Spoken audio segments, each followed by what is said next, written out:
Plus le combat approche, et plus je me pose des questions. Je m'interroge sur les objectifs d'un boxeur. Qu'est-ce qui lui donne envie de s'imposer toutes ces difficultés, toutes ces restrictions et toutes ces peines? Alors, pour répondre à ces questions, je m'adresse à Mohamed. Véritable mentor pour moi dans cette aventure, c'est aussi le boxeur avec le plus d'expérience au camp, avec environ 60 combats. Et il a un gros vécu. Ça se voit dès la première rencontre. Avec Cédric et lui, on se dirige vers Bangkok pour son échéance, son premier combat au Raja. Une nouvelle chance pour moi de vivre cette expérience au plus près, mais aussi de trouver quelques réponses à toutes ces questions. Tu te rappelles de tes premiers contacts avec la boxe? Depuis que je suis petit, j'ai baigné dans les arts martiaux, les sports de combat. Et mon rapport avec le Muay Thai, c'est qu'en fait, il y a un grand de chez moi qui s'appelle Jimmy Koulibaly, qui est un grand champion. C'est lui qui m'a donné envie de m'intéresser au Muay Thai, de pratiquer le Muay Thai. Et la première fois que je suis allé dans la salle de boxe du Lumpini, je voyais mon entraîneur Hassan et Jimmy, quand il boxait à l'époque, en train de frapper au pao. C'est un sport de ouf, tu vois. Je voyais les genoux, je voyais les coups de coude, les coups de poing, tout ça. Je voyais que c'était complet. Et je sais pas, il y avait une ambiance dans la salle, il y avait un truc qui m'a archi attiré. Et c'est ça mon premier souvenir que j'ai avec le Muay Thai. Toi, tu as commencé à 13 ans, 12-13 ans à peu près. Est-ce que c'était tout de suite sérieux pour toi? C'était tout de suite sérieux. Dès que j'ai commencé, j'avais l'ambition de vouloir être champion. Déjà, à cette période-là, c'était difficile pour moi niveau scolarité. J'étais dur et ça m'a sauvé en fait. J'ai trouvé quelque chose que j'aime. Je me suis dit, faut que j'aille à fond. Faut que j'aille à fond dedans parce que si je fais pas ça à fond, je vais pas trouver ma voie. Donc j'avais directement l'ambition de me donner le plus possible pour être le meilleur possible et pour me sauver un peu de l'échelle où j'étais, moi, où c'était compliqué à l'école, je trouvais pas ma voie et tout. Donc, ouais, j'avais vraiment ambition de me donner à fond dès le début. On retient toujours le gagnant, ça c'est sûr, mais tu ne contrôles pas ce qui se passe sur le ring. Ce que tu contrôles, c'est ta préparation, ta diète, ton sommeil, et encore tout ça.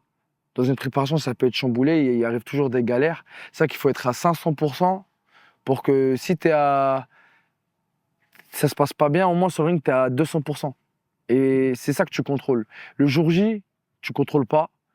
Et ça, c'est mon mindset. Je me donne à fond et il se passera ce qui se passera. On cherche la victoire, hein. On y va pour gagner, on y va pour honorer les partenaires, le club qui ont donné du temps pour nous, les gens qui viennent nous voir, etc. Et aussi pour soi. Mais tu perds. Tu contrôles pas ce qui se passe, tu vois. Et tu gagnes. Mais ce que tu contrôles, c'est de tout donner avant et tout donner sur le ring. Après, c'est pas entre tes mains. Alors Mohamed, c'est quelqu'un qui est très dur au mal, c'est un travailleur, c'est un bon gars qui est là, qui est motivant, qui sait où il veut aller, qui des fois oublie qu'il n'est pas tout seul, mais ça part d'une bonne intention, parce qu'il a envie d'aller loin, il a envie de donner le maximum et de prendre le maximum aussi, ce qui est tout à fait légitime. Et dans sa boxe, c'est un boxeur solide, agressif. Maintenant, je pense que ce que j'aimerais qu'il change, c'est qu'il boxe plus avec sa tête que d'aller juste à la bagarre. Ok, c'est un bagarreur parfois. Voilà, il va trop à la guerre. Okay. Il a perdu des combats comme ça qu'il n'aurait pas dû perdre. Parce que, au lieu de gérer, au lieu de placer les pions pour gagner, eh ben, on va dans le mur et on voit si le mur il tombe. Des fois, non, il vaut mieux commencer à le casser en bas pour que ça tombe en haut. Tu vois ce que je veux dire, un peu dans l'approche, quoi. Donc, c'est vers cette partie-là de sa boxe que j'aimerais faire évoluer. Il fait chaud de ouf. Tu sens que tu perds? Ah oui. C'est pas un problème le poids, juste il fait chaud. Ça pousse pas trop dans les réserves là? Non. Mais je vais être sûr de les perdre, comme ça je recommence pas deux fois. Ouais. Tu fais encore un round là? Ouais, un round après c'est bon. Ça, après, corde à sauter, shadow et c'est bon. Ça a été la nuit, Mohamed. J'ai pas beaucoup dormi, mais j'ai bien dormi, tu vois. De toute façon, je vais faire une bonne sieste. On est plus qu'au poids, on est bien. J'ai bu un peu d'eau pour prendre mes compléments alimentaires. Ouais, il va pas y avoir de running ce matin. Ça y est, il n'y a plus de running, il n'y a plus de corde, il n'y a que la bagarre ce soir. On est là pour ça. Et bonne Saint-Valentin. On sait qu'ils vont voir la vidéo, on est à la Saint-Valentin, nous, il n'y a pas de Saint-Valentin, pas de meuf. On se péta, frère. La castagne. La castagne, on construit notre avenir avec la force de nos poings. Mon rêve, c'est d'être champion du monde, tu vois. C'est, voilà, depuis que j'ai commencé. Mais maintenant, champion du monde, ça veut dire quoi? J'ai boxé des mecs, c'est des champions du monde, je les ai battus. Mais en vrai, pour moi, pour ma satisfaction personnelle, oui, c'est ce que je recherche, mais ça, c'est pour moi. Et je sais que pour moi, tout ça, ça aura un sens parce que moi, j'ai boxé que des durs. Je boxe un Allemand, il s'appelle Martin Prochkovic. Bah, il est champion WBC. Bah, tu vois, on parlait de ça. Je le connais pas, moi, mais il est champion WBC. Ça veut rien dire, quoi. Moi, en fait, ça m'impressionne même pas, tu vois.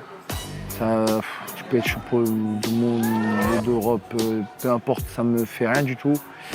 Et je sais qu'il est pas mauvais, tu vois. Bon, tous les adversaires sont forts à ce niveau-là. Vraiment, tout le monde est fort. Je sais que c'est un mec anglaise, low kick, qui aime bien travailler avec les poings et toujours frapper beaucoup en bas, tu vois.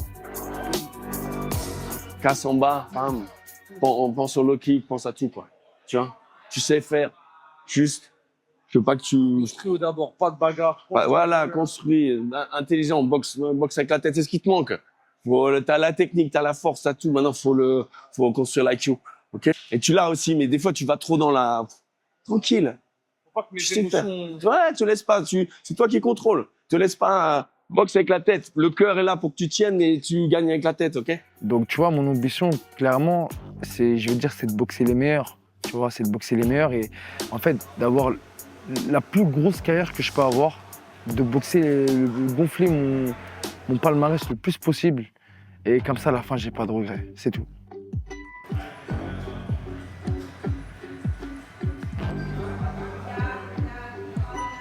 Pourquoi je fais ça? Il y a deux choses. Déjà, quand tu es boxeur, quand tu es combattant, c'est souvent dû à un manque, tu vois. Un manque émotionnel, une revanche aussi un peu. Moi, c'était une grosse revanche.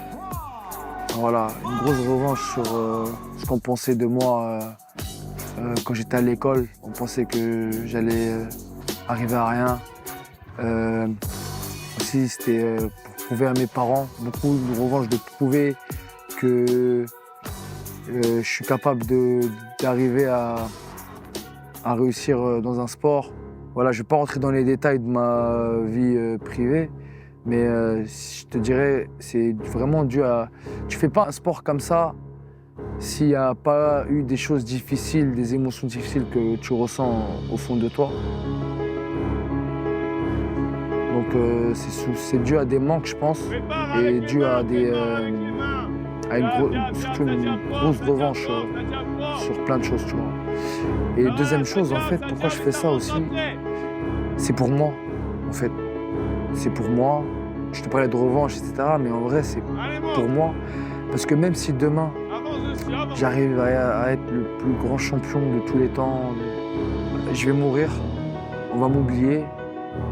Et c'est comme ça, et il y en a un autre qui va être champion. Et bref, tu vois, je fais ça pour moi, pour l'aventure que ça me procure, les rencontres que je fais, l'expérience que je vis, que je partagerai si j'ai des enfants un jour, tu vois, Inch'Allah. Et que je montre que, voilà, papa, il a fait ça tout seul, il n'a pas eu, tu vois, s'il a voulu quelque chose, il est allé de lui-même. C'est ça que je vais laisser comme héritage, tu vois. Et comme mon père a fait, en fait, inconsciemment pour nous.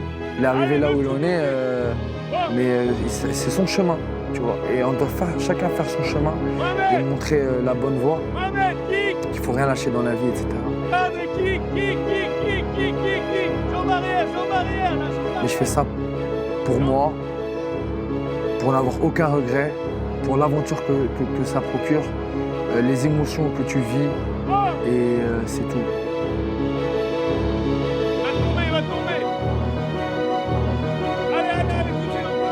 Et si j'arrive à être le meilleur, ce que tu veux, tant mieux. Si j'arrive pas, tant pis. Dans tous les cas, tu vas mourir, on va t'oublier, tu vas rien emporter avec toi, tu vois. Tu fais ce que tu veux avec. Maintenant, cadre-moi-le, fais-moi beau. Là, le mec, il est là, le truc. Tu le mets en haut. Low kick, elbow, change de truc, ok? Respire maintenant, respire. T'as mal nulle part, aucun bobo, rien. Y a rien en face, ok? Il a peur. Là, il a peur, tu lui as fait bien mal déjà. Maintenant, profite, cadre-toi le bien et bam. Je pense que quand tu vis comme ça, t'es en paix, t'es pas frustré, tu deviens pas fou, parce que l'essentiel, c'est d'être quelqu'un de bien avec les gens, de faire du bien autour de soi. C'est le plus important. C'est pas tout ça, tu vois. Tout ça, c'est une aventure que un jour, elle se finira et on passera à autre chose. Et c'est des expériences, des choses que tu partageras autour de toi, mais je fais pas ça pour les gens, je fais pas ça pour qu'on m'oublie pas, etc. Nan, nan. Tu vois ce que je veux dire? Je cherche pas la reconnaissance en fait. Vraiment, après ma carrière, je veux que ça y est, je passe à autre chose, tu vois. C'est fini, quoi. Par contre, j'aimerais bien enseigner, partager, etc. Ça, oui, tu vois.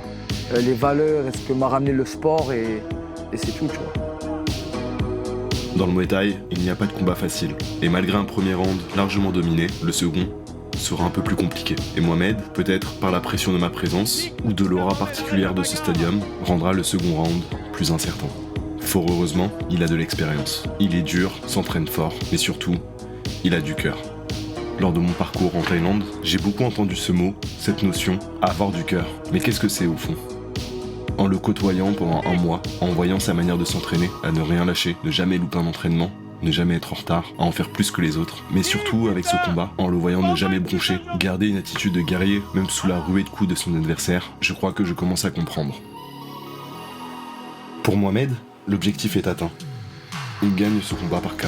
Mais l'heure n'est pas à la fête. Sa prime lui permettra seulement de payer son loyer et la nourriture nécessaire pour vivre jusqu'au prochain combat, où il gagnera un peu plus et avancera vers son objectif final. Je peux payer mon loyer et le reste c'est pour manger. Bon allez les gars, C'est Cédric. on se voit lundi. C'est la Saint-Valentin déjà. Les gens ils fêtent l'amour et nous on se péta. Là je paye mon loyer et le reste c'est pour manger et encore je vais manger à la taille. Et prochain combat on gagne plus d'argent. Voilà. Moi, contrairement à mon premier voyage à Bangkok, qui m'avait boosté et remotivé, là j'accuse le coup. Je suis fatigué et Bangkok m'oppresse. Il faut dire que ça fait 2 week-ends d'affilée qu'on se déplace à la capitale. Entre le temps de trajet, les conditions pour dormir,